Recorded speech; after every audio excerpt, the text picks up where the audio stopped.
ఉమ్మడి నిజామాబాద్ జిల్లాలో ఒకే వ్యక్తి 6గురిని హత్య చేసిన ఘటన సంచలనం రేపింది. మాక్లూరు గ్రామానికి చెందిన ప్రశాంత్ అనే బీఆర్ఎస్ యువ నాయకుడు అదే గ్రామానికి చెందిన ప్రసాద్ కుటుంబాన్ని హత్య చేశాడు. ప్రసాద్ ఇంటిని అక్రమంగా రిజిస్ట్రేషన్ చేసుకున్న ప్రశాంత్ తిరిగి ఇవ్వకుండా ఈ ఘాతుకానికి పాల్పడ్డాడు.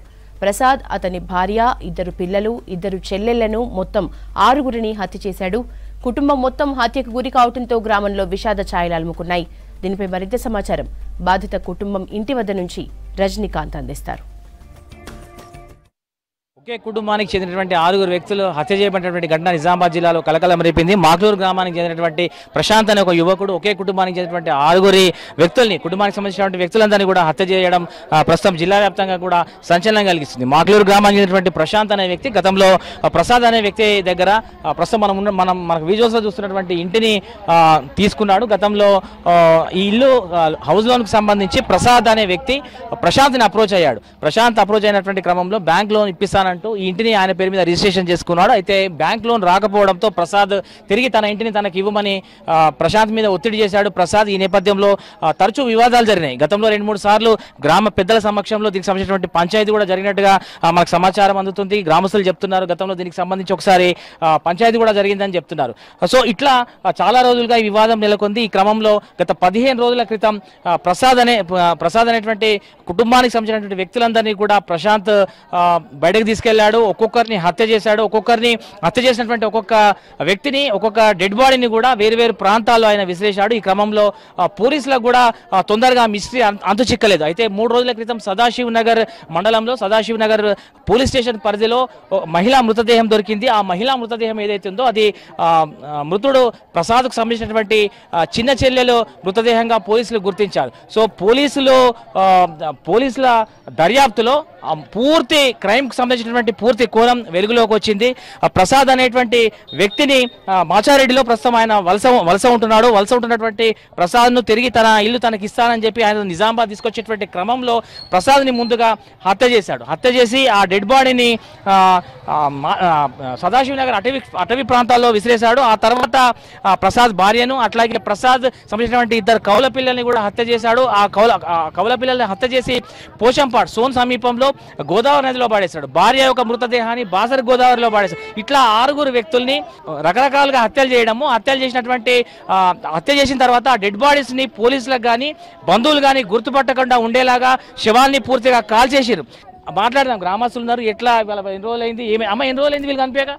ప్రసాద్ వాళ్ళు ఎన్ని రోజులు అయిందంటే వీళ్ళు ఏంటంటే వాళ్ళకాలు ఏం మాట్లాడుకున్నారో ఏం కథనో పోయినరు అంటే వాళ్ళకు కేసు ఉంది. ఆ కేసు కోసం వాళ్ళు మంచిగా స్లోమ్ అయినరు, మాట్లాడుకుంటాము ఒప్పించుకుంటామని అనుకున్నారు.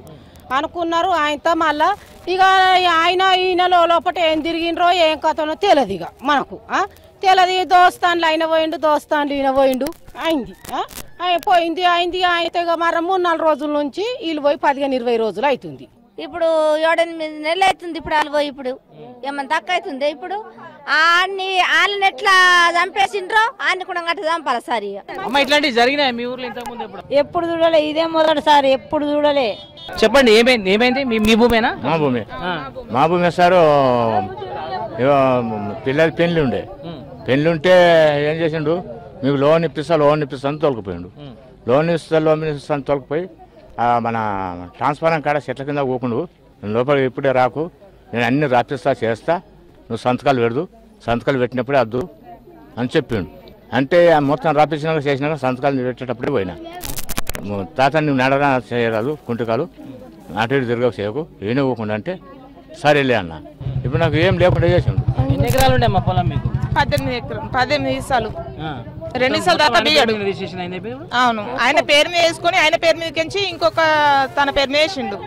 అశోక్ ఆయన పేరు మీద వేసిండు. నాన్న పేరు మీద ఉంది కదా, నాన్ననే వేసిండు. మేము వస్తామంటే మాకు అద్దు అన్నాడు. అద్దు మీరు అవసరం లేదు, నాన్న పంపిస్తే అయిపోయి అంటాను అన్నాడు.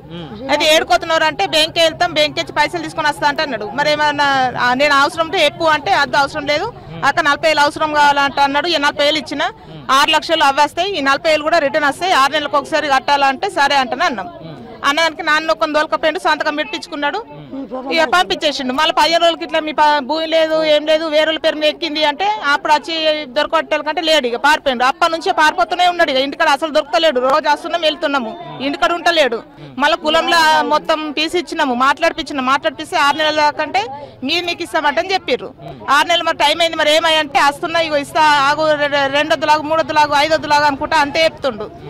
మీది భూమి అట్లాగే ఇల్లు రిజిస్ట్రేషన్ చేసుకున్నాడు, ఇప్పుడు ఆయన హత్య చేసిండు. ఇట్లా మిమ్మల్ని ఎప్పుడన్నా బెదిరించిండా అమ్మా? బెదిరియలేడు. నానబెట్టుకుంటానే ఇక మేము అడిగినప్పుడు నానబెట్టుకుంటానే ఇచ్చేసిండు. ఇయ్యాలి సార్ రేపిస్తా, ఒక వారం అయితే 10 దివసాలు అయితే అనుకుంటే చెప్పుకుంటా పోయిండు. బెదిరియలేడు. ఇక్కడ అమ్మ నాన్నల్ని కూడా నమ్మకంతో కూడా నేను ఉంచలేను. అమ్మ నాన్నల్ని ఇల్లు కూలిపోయింది, పొలం పేరు మీద అయిపోయింది. ఇక ఎవరున్నారు అని చెప్పేసి నా దగ్గర ఉంచుకున్నా మా అమ్మ నాన్నల్ని. ప్రస్తుతమైతే మాక్లూరు గ్రామంలో విషాద ఛాయలు అలుముకున్నటువంటి నేపథ్యం అయితే మనకు కనిపిస్తుంది. ఇది ఓవరాల్ గా ఒకే కుటుంబానికి అయినటువంటి 6 హత్యకు సంబంధించినటువంటి latest update. Camera person Rajesh తో రజనీకాంత్, V6 న్యూస్, మాక్లూరు గ్రామం నుంచి.